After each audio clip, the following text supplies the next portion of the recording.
No basketball game is complete without an NBA referee. They make calls, control the shot clock, and watch if a player is infringing the rules. Referees have to do many things at once, in a matter of a split second. But referees are never perfect. Calls that were missed or incorrect, ejections that make no sense, and other things have decreased the reputation of NBA officiating over the years. And because of these inaccuracies, some players like to argue about their decisions. However, it's rare for referees to change their mind on a call because a player told them to do so. For what little or nothing on the positive side most likely will come on the negative side on the player's end because of these arguments. During these arguments, the referee may choose to give a player a technical foul. 2 of them, and they'll be ejected. In more severe cases of arguments, players will immediately get ejected from the game. And whenever a severe case happens, it's bound to go viral on social media and be remembered for years to come. A select list of NBA players are known for particularly vocal and intense arguments, with some of them in the NBA today. Notable examples include Rashard Wallace, Draymond Green, and Charles Barkley. And those many times a player was punished for arguing with a ref, these 4 are what I think are the most interesting. For today's video, I take a look at those cases and also analyze some NBA ejection records. Okay, before we get to this, I just want to remind you that if you want to support my channel, consider subscribing, which helps push the video to a wider audience. I would really appreciate it.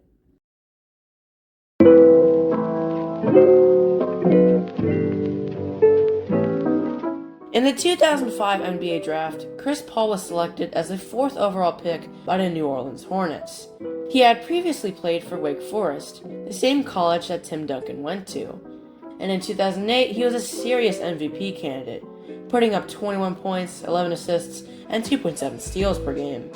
He joined Blake Griffin and DeAndre Jordan at the start of the 2011-12 season to form the Lob City Trio, but he failed to win a ring in 6 seasons being part of the team, and was traded to Houston, where he also failed to win a ring. 2 more team hops later, going longer and longer without that championship, he ended up with the Golden State Warriors. The Warriors have been steadily regressing after 2022.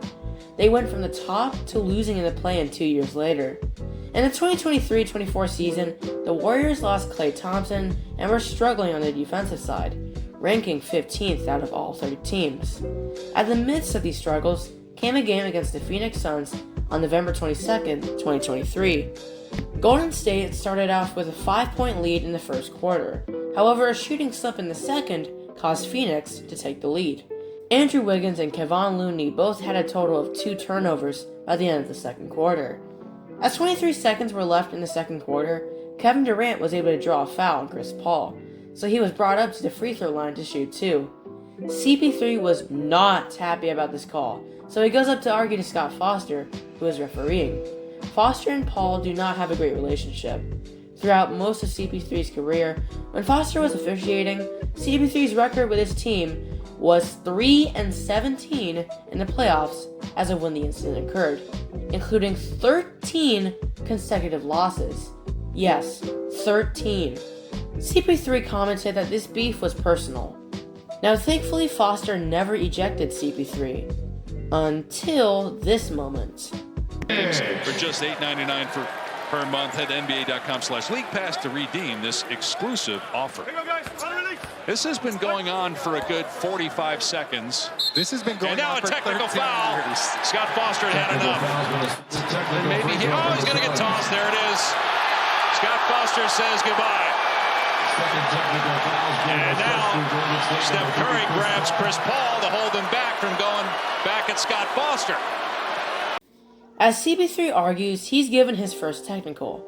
When that happens, Steve Kerr joins the mix and begins his own spree. Kerr also gets a technical, but fortunately not a second one. CP3 continued to argue after this technical, so Foster decided that enough was enough, making the decision to eject CP3. This was his 6th ejection in his career, which is more ejections than Stephen Curry, Kevon Looney, and Klay Thompson combined. The Warriors' game plan had to be altered after CP3's ejection, and they ended up losing that game by 8 points as their record was sitting at 7 wins and 9 losses. After the 2023-24 season, Chris Paul went to San Antonio, joining Victor Wembanyama and De'Aaron Fox. He announced his retirement in the 2025 offseason and rejoined the Los Angeles Clippers, which now have Kawhi Leonard, James Harden, and Bradley Beal. He's now played the second most seasons in the NBA without winning a ring, only behind Vince Carter.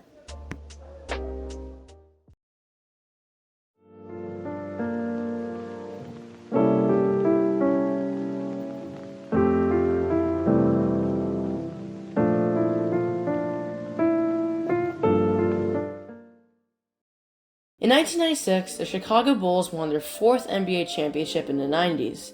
At the very peak of the NBA was Michael Jordan, who once again led the league in scoring and earned the MVP. He was already widely considered the greatest of all time by his first three-peat, with his legacy cemented. His supporting cast certainly didn't disappoint. You had Scottie Pippen, who excelled on the defensive end and was third in MVP voting in 1994.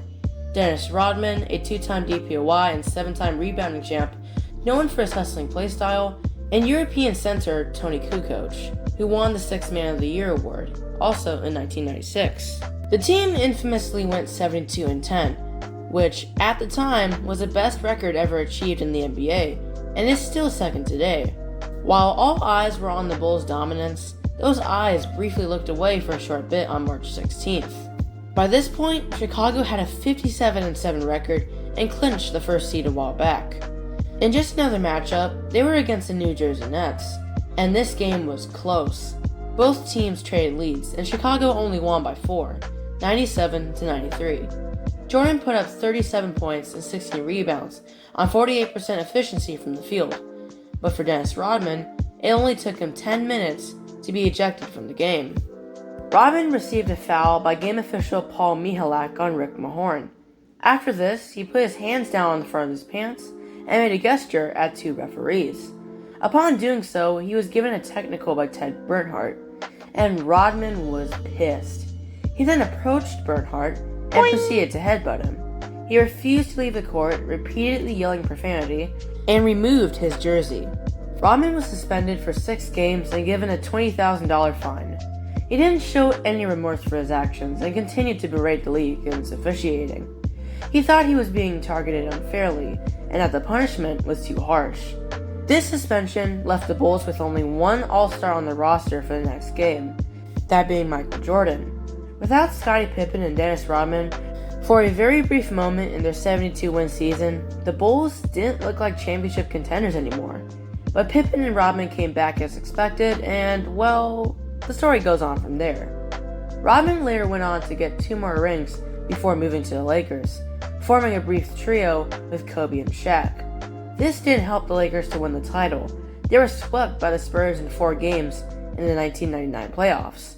Rodman played his last season with the Dallas Mavericks, still averaging over 10 rebounds per game. In 2004, he actually considered coming back to the NBA with the Denver Nuggets.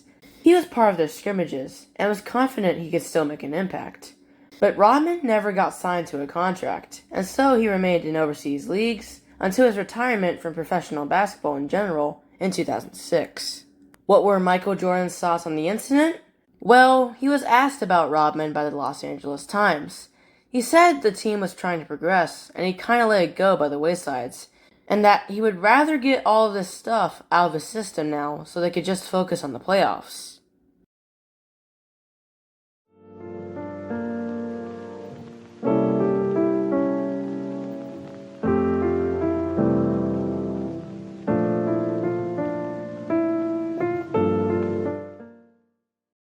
Case number 3 also takes place in the 1990s, and it involves Charles Barkley. During the 1992-93 season, the Phoenix Suns were championship contenders. Barkley received the MVP, which angered Jordan.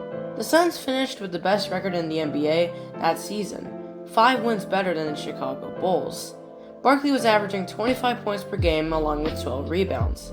Along with Barkley in the roster was Kevin Johnson, Cedric Ceballos, Richard Dumas, Tom Chambers, and Dan Majerle. The team had the best offense, and the 9th best defense. They went on to win 62 games, and make it to the NBA Finals, where they were defeated in 6 games. On January 18th, 1993, the Suns were facing off the Knicks, where they lost out at the end by 3 points. Barkley had an average game, getting 27 points and 15 rebounds, close to his averages.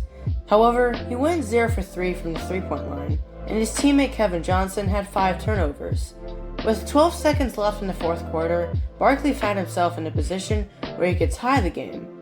He shoots a three-pointer and airballs it, but not before coming in contact with Anthony Mason. Barkley expected to be fouled, but the ref didn't see it this way and decided to not call a foul. After the game ended, the referee Jim Clark was confronted by Barkley.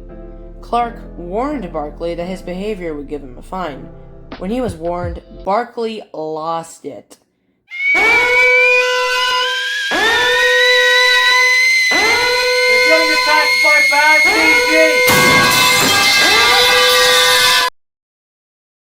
Despite being restrained, he went over the scorer's table, causing electric cables to be knocked out, and went after Clark. After he caught up to Clark, some more exchanges occurred as Barkley and the rest continued walking. And that's where the footage ends. Barkley's suspension compared to Rodman's wasn't as bad, only 1 game. He was also fined $10,000, with the league calling such actions intolerable. At the time, the Suns' record was 25-7. Barkley was traded to the Houston Rockets for the 1996-97 season, where they actually did decent. They mustered up 57 wins, enough to be tied for the 3rd best record in the league. But the Utah Jazz were simply too much for Olajuwon, Drexler, and Barkley to handle. John Stockton in Utah sent them home in 6 games, ending the series with a game-winning buzzer beater. Barkley would later retire in 2000, but was still averaging more than 10 rebounds per game in his final season. In fact, outside of his rookie season, he always averaged more than 10. But what if a player chasing a ref happened again? Well, it did.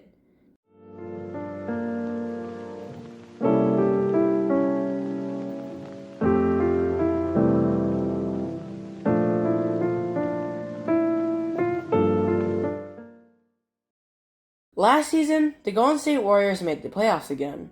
With the addition of Jimmy Butler, the Warriors improved their record to 48 games. They got the 7th seed, which meant they would have to be in the play-in tournament. Fortunately for the Warriors, they edged out the Minnesota Timberwolves by 5 points. Their first round matchup was against the Houston Rockets. The Rockets had stellar defense, being ranked 4th in defensive rating. The roster consisted of Alperen Sengun, Jalen Green, Steven Adams, Dillon Brooks, and Amen Thompson. Sengun made it to the All-Star team and averaged 19 points and 10 rebounds a game. This was going to be hard for the Warriors. The odds were against them. Houston had the better record. They were better in both offense and defense, and the team was younger overall. If they wanted to win this, the Warriors would need to step up.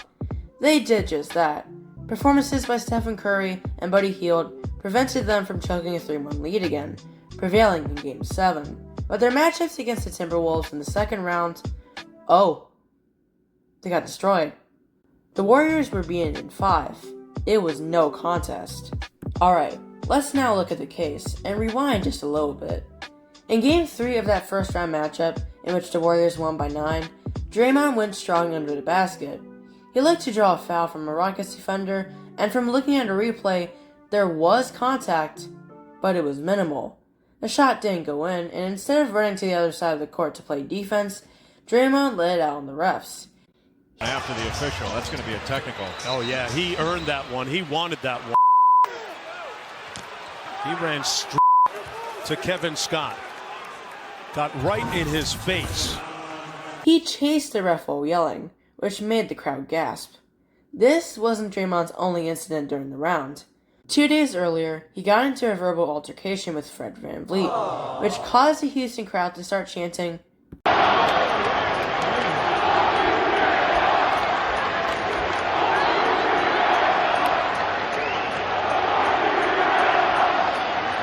Steve Kerr asked Rockets fans to stop with the profanity. This was because Kerr was thinking Draymond's kids were watching the game. At the end of the round, Draymond had accumulated 5 technical fouls and 2 flagrant fouls, which put him at a risk for a 1-game suspension. To add on to this, Draymond after Game 2 said the following. You look like the angry black man. I'm not an angry black man. I'm a very successful, educated black man with a great family.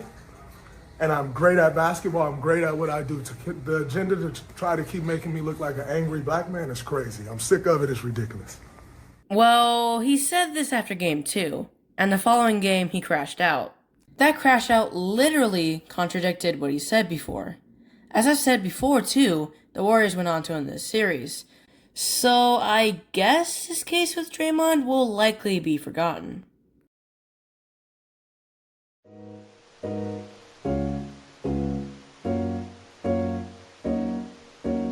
While Draymond Green may be very notorious, we know he's not the all-time leader in career ejections. Number 1 is Rashard Wallace. A famous moment is when he got ejected for staring at the ref.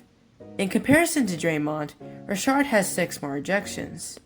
Charles Barkley, Anthony Mason, and Dennis Rodman, who I featured previously, also made the top 10, with 16, another 16, and 12 ejections respectively. For the record of most ejections within a single season, Rashard has it by a long shot. He was ejected 18 times in the 2001 season. A feat so unbelievable, the league actually implemented rule changes later on that made it harder for players to pile up a number of ejections like this, along with technical fouls.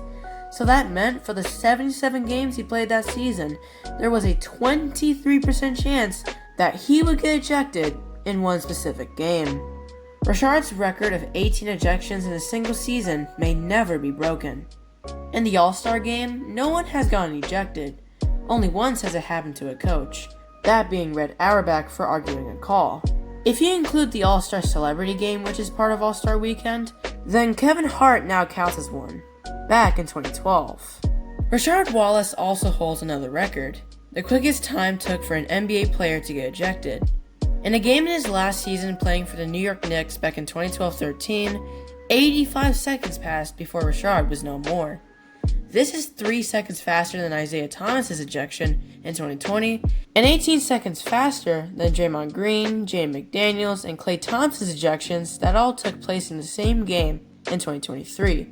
The same game with the Rudy Gobert chokehold. The oldest player to get ejected was Udonis Haslem, who at the age of 40 years and 363 days was involved in an altercation with Dwight Howard, who threw him to the floor, resulting in Haslem responding by getting close to Howard's face and shoving him. I believe in probably 25 or 30 years, there's going to be someone as bad as Draymond Green.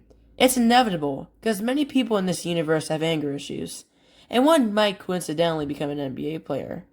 I wonder if that kind of player would be an all-star like Rashid, or an average bench warmer who only scores 2 points per game.